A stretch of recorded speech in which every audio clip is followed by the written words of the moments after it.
Hey, welcome everybody to Beyond the Pew.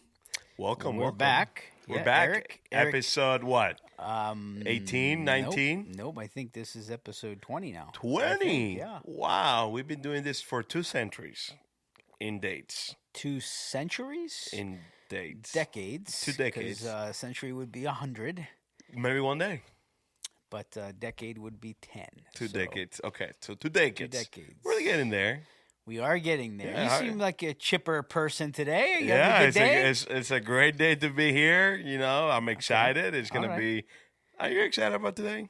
I am excited You're about definitely today. excited. Look at everybody right now. If you're watching on Instagram, or not on Instagram, if you're watching on YouTube, although maybe it should be on Instagram, take a moment and appreciate Pastor Bruce's outfit and look today. I don't understand why you're appreciating the Because outfit. the Bills, look at it. It's like I have a Bills You're mug. repping the Bills today. You're feeling like a This cloud. is Maranatha merch right here. This is Yeah, but you're Maranatha wearing all merch. blue.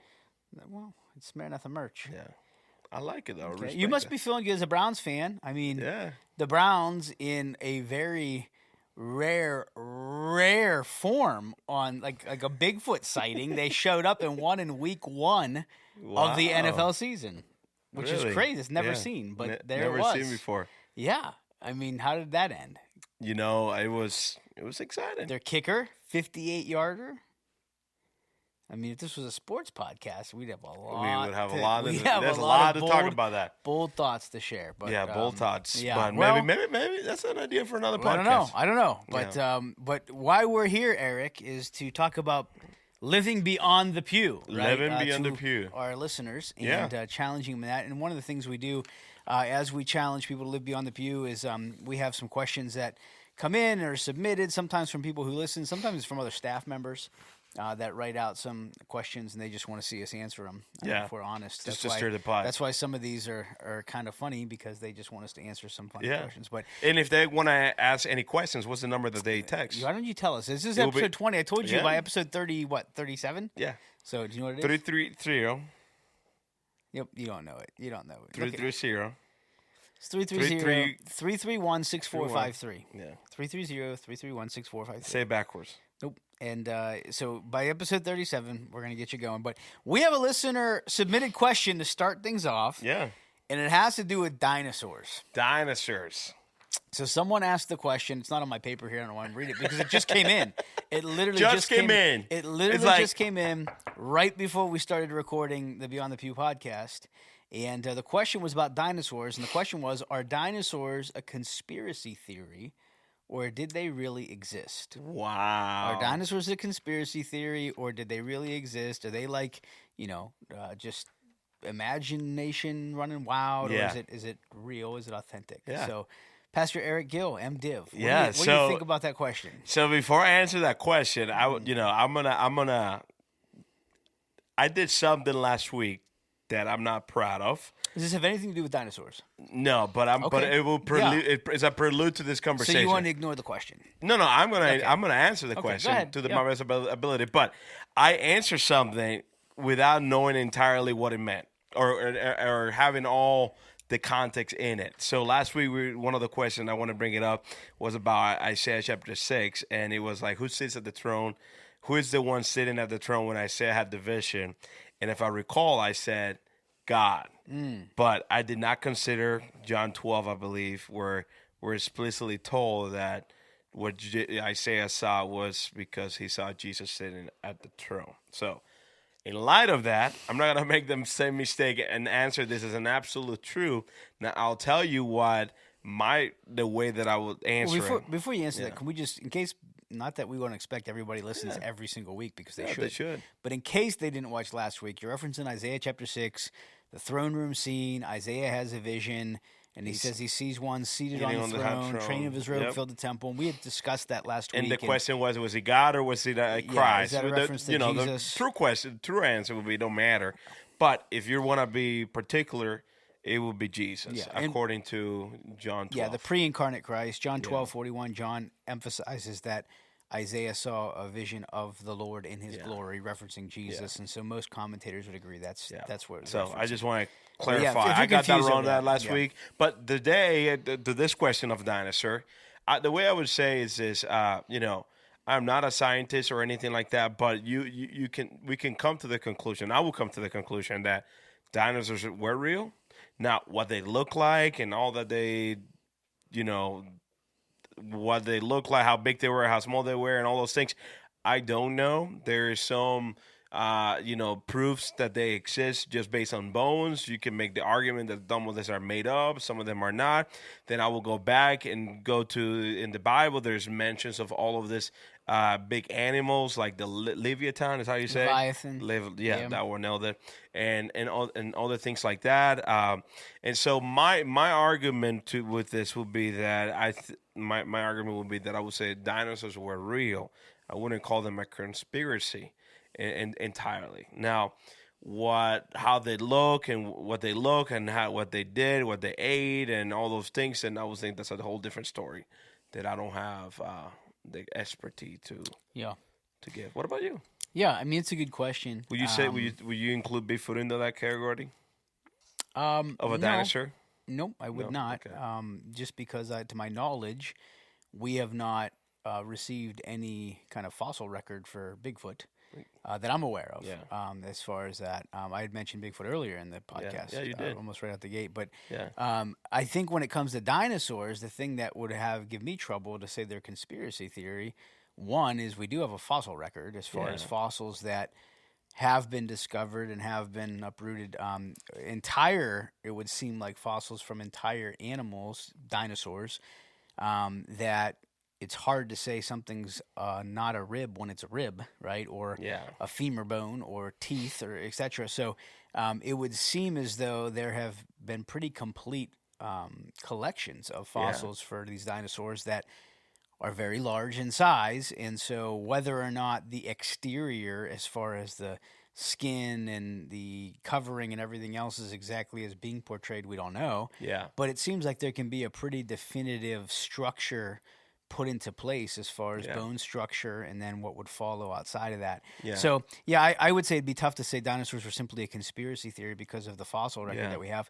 In addition to that, this is not beyond the ability of God to create, right? Yeah. If you look at some of the largest, water mammals, you look at whales and you look at, the sheer size of some of these animals and mammals and things. It's not beyond God to be able to create these things.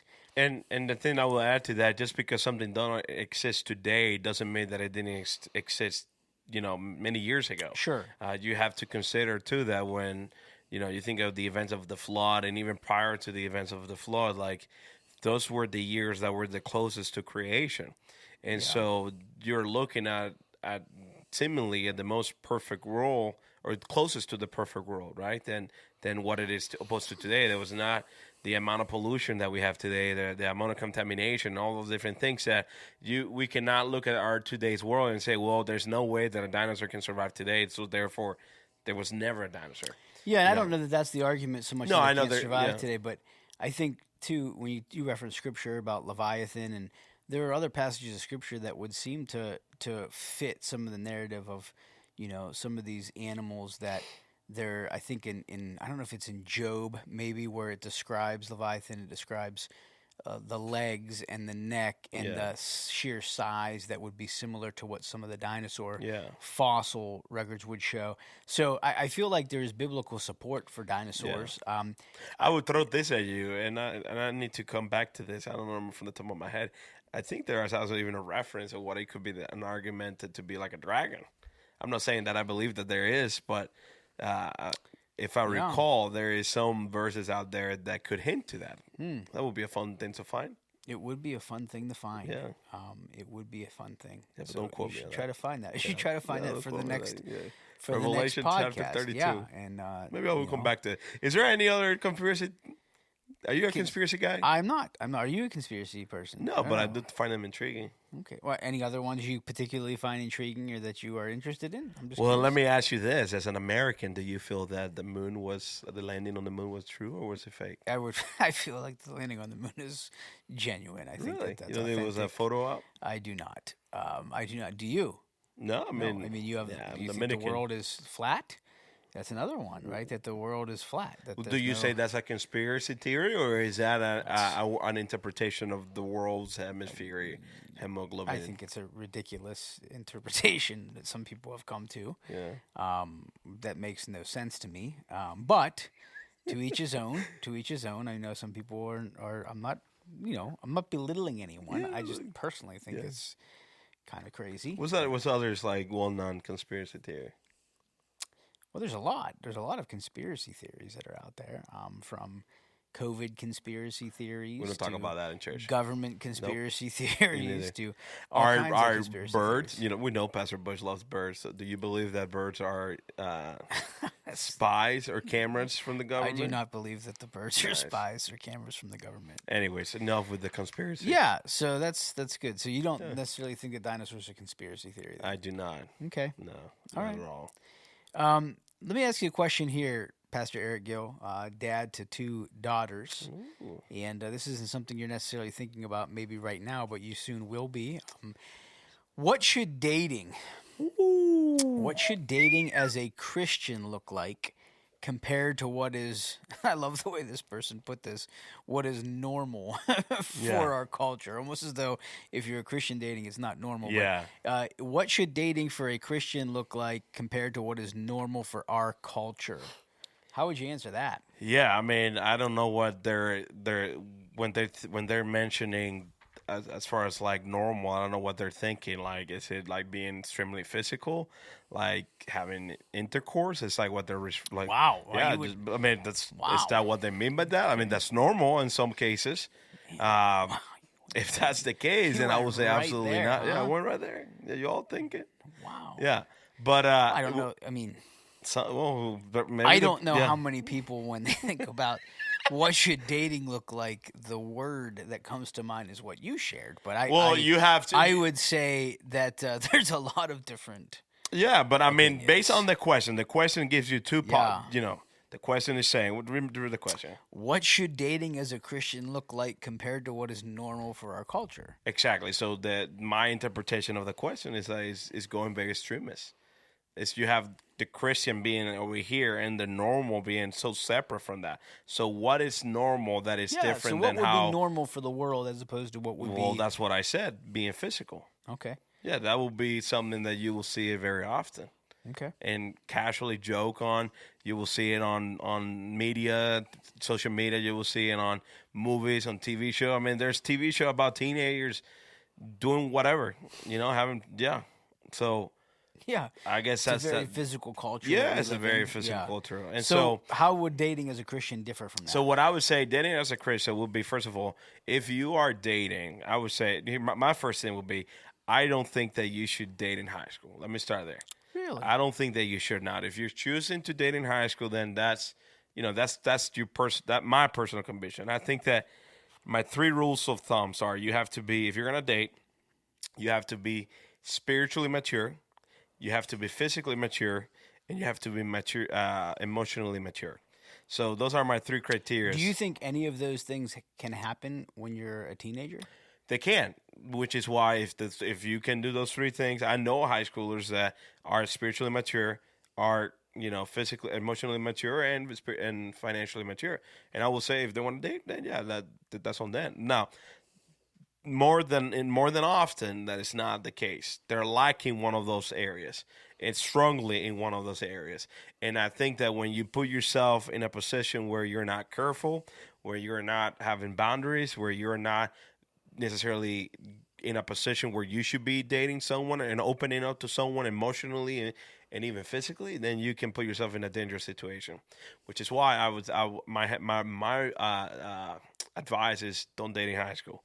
Now, if you are, then I would ask, then how are you doing on those? So you would say the same thing would be true for adults. Same thing would be true for adults. So should young someone adults. get married if they're not emotionally, spiritually, financially mature? I would say no. They shouldn't. I would say that they should reconsider it. Really? Yeah. Do you see that as a biblical No. requirement? No, Okay. it's not a biblical You requirement. just think personally that someone should never get married if they're not spiritually, emotionally, and financially mature. So you put me.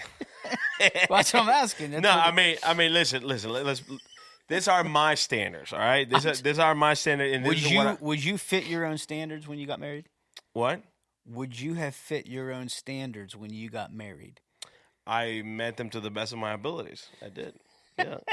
Now my stories is different. I was not allowed to work Yeah. because international, whatever. Yeah. No, that's interesting. Yeah, That's it's good. interesting. Yeah. That's good. But I mean, we're not talking about marriage. Marriage is a whole different thing. We're talking Yeah, about dating. dating, right? Yeah. So with dating, I would say that you have to make sure that you're honoring God. You have to make sure that that's the priority of it. Is you have to honor God in what you're doing and the decisions that you're making and the conversations that you're having and the boundaries that you have. And then from there, I would even add to the fact that you have to make sure that you're protecting the other person, that you're not doing anything that will hinder the other person, that you're prioritizing the other person over yourself. And in that sense, I will say it will differ from the world, whereas in the world, the tendency is that I'm going to date so that I can get something. Yeah. I'm going to date so that someone can do something for me. I'm going to date so that someone will care for me. And I think that's the wrong view. If you're going to date, you're dating, it should be you serving the other person. Yeah. And what about you? Yeah, I've already told my kids, and I mean, this is the perspective I have, where dating is different as a Christian as opposed to what's normal for our culture. It makes no sense to be in a dating relationship with someone that you would ultimately not see yourself marrying, because you're either going to end in breakup or marriage, right? Yeah. That dating relationship's either going to come to an end by the breakup or you're going to get married. Those are the two options when you're dating someone. So to me, it doesn't make sense to even start a dating relationship with someone who doesn't have the characteristics or qualities you'd be looking for in a future spouse. Now, obviously, you don't know all that up front, and so you learn some of those things. But that dating, I think, relationship as a Christian looks different to the world because there's not just a instant gratification, what I want in the here and now perspective that should be in that dating relationship. It should be one of which, hey, how am I going to honor the Lord? What does this look like as far as future, long-term honoring the Lord with this individual? I would say that we're all guilty of not, when we're at a dating age and we're pursuing that, that's like sometimes the farthest thing from our mind because we're thinking about the here and now. And so that's what I would say should be different for the Christian, is it should be about honoring the Lord. What does the Lord want? What is the Lord's will regarding this? What does this long-term mean? But I think our culture is filled with an instant gratification mindset. Mm-hmm.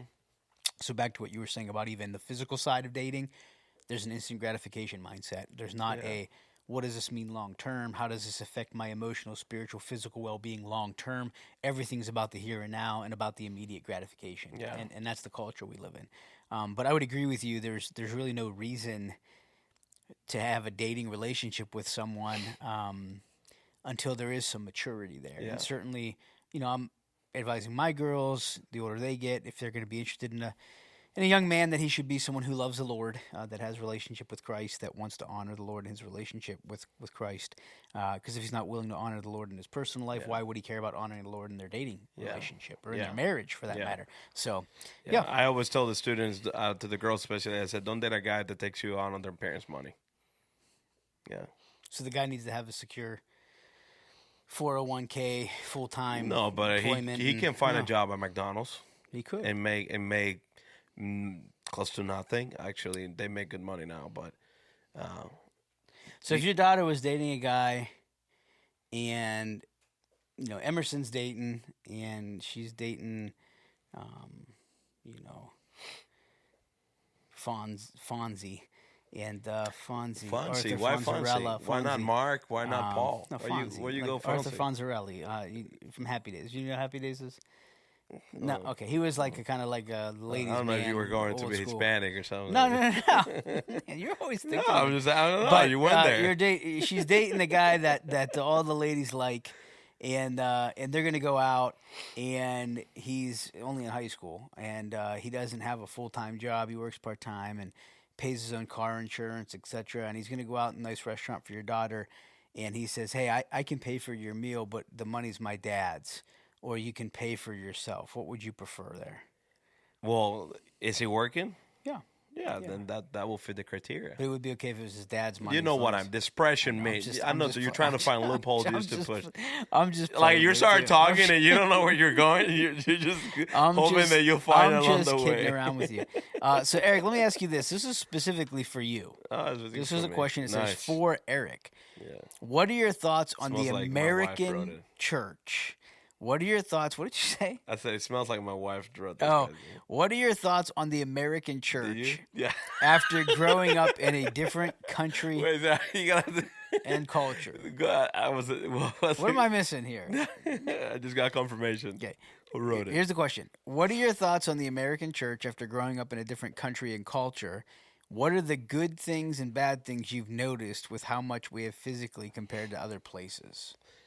Yeah, I mean, I think that's a hard question. You're comparing apples with orange. I mean, our church in America works well in the American culture, but it won't work well in the Dominican culture. A Dominican church will not work well in that American culture, but it will work well in the Dominican culture. I think it's hard to come to like to say, okay, this is how it should be or whatever. Like I think that in the culture that we're in, American culture obviously is the one that is effective. In my time here, I really do like the structures of things, and I like how it is everything is intentional. Things are not just done to be done. No, there's a meaning and a purpose behind them. The thing that's hard, coming from my culture, is that sometimes those structures and parameters are so strict that it can become a thing where it's like, okay, like we're gonna let those things rule, opposed to having the other aspect, which is no, let's have freedom, let's things happen. Like I give you an example, like we will want to be done at a certain time, and the moment that the clock hits that time, we're all ready to leave. In my culture, it's like we're not looking at the watch. We can be in church for 3 hours, and people are there because that's what they're doing. Now, the negative of that is like a lot of things can happen on a Sunday, like things that were not planned and things that are impromptu, And so I'm not. There's not much, It's like I'm not gonna say here this is what the American church needs to do, and this is what the our church needs to do. Each one is doing their own purpose. Does that make sense? It does. What do you say? Well, it's tough for me to comment on that because I'm not from the Dominican Yeah, but what Republic. about I you? mean, But go to America. I do go to America. I live in America. So, yeah, as Yeah, far you as go to an American church. well, I guess what I could say is a perspective. I think that is a dangerous perspective. Sometimes people have in missions. Yeah. Is that they go and they try to Americanize the church overseas, Yeah. right? So instead of studying the culture, the people, what is most effective in that culture in presenting the gospel and reaching people with the gospel, they try to Americanize that culture, and that's not a biblical model, right? Yeah. The Book of Acts gives, a lot of prescriptive, but sometimes descriptive type things of what have happened. Yeah. And so sometimes we can try to make our culture, our environment, the way that we do things, the way everybody has to do things, and that's not necessarily helpful. Paul himself said it, like, I'm willing to become all things to all people so that I may reach some to Christ. Yeah. It's this idea of, you losing your preferences. Sure. We'll put it. Yeah. So these are good questions so far. These are Good pretty. question. Is there any specifically for you? No. Did Jenny ask you? Nope. Okay, maybe No, she'll text you. Maybe nothing. she'll text you now. So let me just ask you. This would be. I think we can close with this question. Okay. What is one practical thing about being a pastor that you didn't learn in seminary? Something that you've learned as a pastor, but you didn't learn in seminary, practically speaking. Like advice or life? I mean, I don't want to try to direct the question a particular way. Just let me find it here. What is one practical thing about being a pastor that you didn't learn in seminary? Probably something that you learned as a pastor. Yeah, I mean, the first thing that comes to my mind is just dealing with people. Mm-hmm. You don't really get much class on that. Yeah. Lessons on that. And I think that's something that you learn as you go. So having tough conversations sometimes with people. Tough conversations. I mean, you can sit down and like, I had classes that were like how to counsel or how to deal with tough topics and things like that. But I'd say more on like day-to-day conversations or just dealing with people that, to put it nicely, that are difficult. Yeah. You know. So having conversations throughout the day and then going from that to having to do something else. Yeah. You could have one conversation, another conversation, another conversation, record a podcast, do more conversation. I mean, Yeah. you could have stuff like that any given all day day, that you yeah, don't necessarily learn in seminary. You don't learn, but then it comes your way, right? comes Yeah, your way, I think for me too is some of the practical things. You know, you can. That's right, because you went to seminary. You weren't even thinking of going for your master's. Last I recall, you apply to go to your doctorate degree. Yeah. Okay. I have no idea No, what right. that was. What the point is? No, just remember. Is that I again remember- attempt at humor? Like No, Jeff, no. It's Where's not, Jeff? Jeff's everywhere. Where are you no, at? it's not Jeff? an attempt. It's not an attempt to humor. I just remember that you always give me a hard time because you bring up that I have a master's in divinity. And here you are, someone who not only has a master's, but you also apply to get your doctoral degree. I don't understand why that's even relevant to No, the it is conversation. relevant to me. I was making the point that there are a lot of things that we learn book smarts wise in class that are helpful. Yeah. But when it comes to the practical, like you had said, interacting with people and ministering to people, you have to take what is, in a book or what is taught or what is, I don't want to just call it theory, but what is supposed to be helpful when it comes to the thinking regarding ministry, and then actually do ministry. Yeah. And so for me, I think that's the biggest thing is what you had mentioned practically is just the ministering with and alongside of people, and how much you learn and grow from that is important. Yeah, I mean, I tell you, in youth ministry, what I have learned the most is, I would say, here's how I would put it now. I could be wrong, but my own way of putting it, I would say, in middle school ministry, I would say 75% ministering to the parents and 25% students. And I would say high school. Really? Yeah. And high school, I would flip it. Really? Yeah. Oh, In my experience, which I didn't learn. that's something. Yeah. Well, I mean, that's good. It's good. Good insights there. New jeans today, huh? Yeah. Brand new. Yeah. It was about time. Took me 10 years. Nice, nice.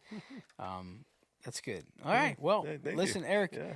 On Thanks for having me, Bruce. I appreciate it. On a weekly basis, we like to end our podcast by asking a question. That's a pretty important question. What's the question we ask, Eric? What is your life beyond the pew? Yeah, what is life beyond the pew? And we hope it's honored to the Lord. We hope you'll be back next week. It's going to be episode next week. 21. 21 next week. 21. So we'll see y'all next week. Bye-bye. Yeah. See ya.